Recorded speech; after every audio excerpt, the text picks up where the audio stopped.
Good morning. I know nobody cares here. Um, so this is the start of week 11 for me for my health and fitness and all that jazz journey. It was tricky to figure out that number. It was way trickier than it should have been simply because in some of my files that I have with my tracking information stuff, the stuff that I use to track my progress, I have things listed as week 11 versus week 12, 10. I don't know. It's the way I have things done. Like some of it tracks from the start of the week, some of it tracks from the end of the week, and I confused myself. So my last video got edited like 5 times back and forth from 10 to 11, 10 to 11, 10 to 11. So I have determined this actually is update number 11. So this weekend was a little tough because it was our 3-day weekend out in the woods, and that means that it is more difficult to regulate my eating. I'm not being able to take my gummies out there because if I take them, I will end up losing them, and I will still not end up taking them. I did, however, take them this morning, so I'm already off to a good Monday. Um, I think it's time to do a quick weigh-in, and let's see. I'm gonna turn this around in a second, I think. Yeah, here we go. Weigh-in, so 221.8. I am struggling around this 220 mark. I have not, even on my really good days where, things go well, because the weight fluctuates day by day. It can go up a couple pounds, down a couple pounds, just because of activity, exercise, intake, etc. And I drink a lot of water, and water weighs. But aside from that, I've been struggling around this mark. Prior to this weekend, I did weigh in at 220.4, which is the lowest I've managed so far. And I knew that it was going to bump up over the weekend just because, like I said, the situations.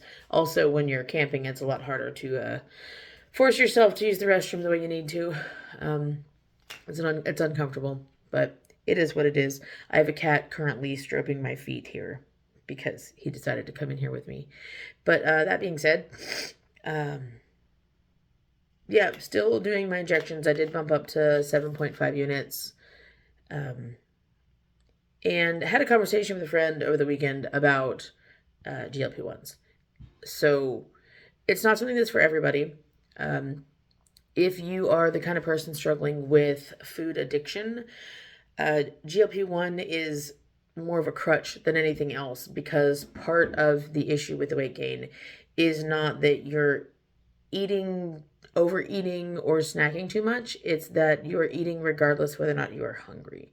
So if you are struggling with food addiction and considering GLP-1s as far as help, there are a few things to consider. With the medication, if you are not getting additional protein intake and you are eating too much food at a time, it is going to cause massive bloating.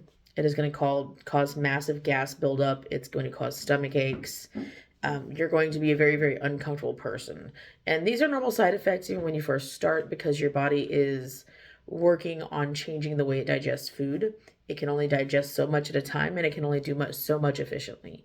So with the added boost that the GLP-1s give you, it will cause, or will basically make it where if your stomach is this big and you're normally used to filling your stomach all the way up, it takes longer for this to process, right? With a GLP-1, if you're used to eating this much, you need to make it this much, because what's going to happen is it's going to work on processing that and everything more efficiently. And if it's got too much, it can't do it efficiently. And that's where you get that buildup of the gas. That's where you get the bloating. That's where you get all the discomfort, the diarrhea, things like that from. As soon as you start moderating your intake to those smaller meals, so it gives your body more time to process what you've actually ingested, and lighter snacks throughout the day, protein-rich snacks and meals, really important while your body is active during the day. As long as you're doing that, then those side effects definitely lessen over time and can and will go away entirely. But if you're still continuing to just eat for the sake of eating, because it's an addictive thing. It's that hand to mouth, it's the feeling of the food going down, it's the feeling of the taste, everything. That's still going to be a struggle. So if that is something you're struggling with and you're considering this, definitely get with your doctor first, talk to someone, see what other options are available to help you along the journey, whether it's therapy to work out the food addiction, whether there are some other things, or whether it's medications or anything that can be prescribed to help you with that.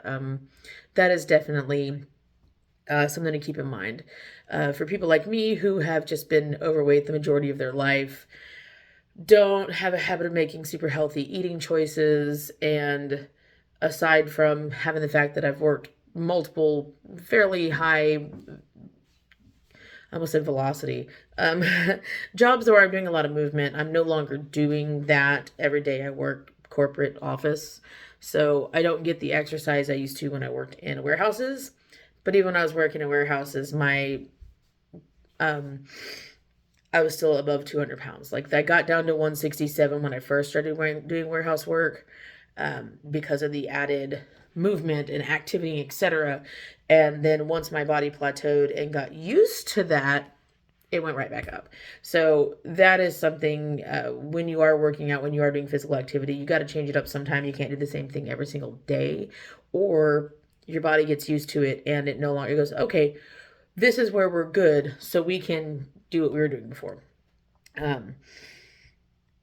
Yeah, so obviously nothing I have is true medical advice. I don't actually know what I'm talking about from a scientific level, or even from the level of a doctor or therapist or anything like that. I'm just talking about my personal journey, what I've witnessed, and what I understand of the process from the research that I've personally done, because never, ever, ever start taking medication without consulting professionals, without doing the research, without getting the information. When I say consult professionals, I don't just mean talk to your doctor and that's it.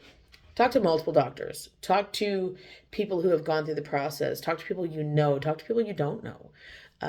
Do the research. Get the information. It's really important to have different insight, because you never know who's having what struggles. And it's nothing to be ashamed about.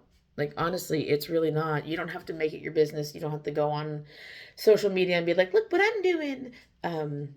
However, if it's something you're struggling with, whether it's close friends and family, whether it's acquaintances, whether it's strangers on the internet, if you can get support somewhere, get that support wherever you need, wherever you're comfortable.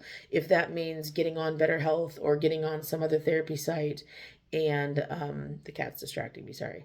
And, doing something along those lines where you can get that support in a manner that is acceptable to you, do it. That's very important in any journey, any struggle that you have. Sorry, cat. Having someone you can talk to, having someone that can be there for you, is the most important thing you can do. Sorry, I'm trying to get the cat out of the bathroom with me and he won't go. He's being a little butt. Cat. Kitty cat. Okay. That being said, this video is getting long.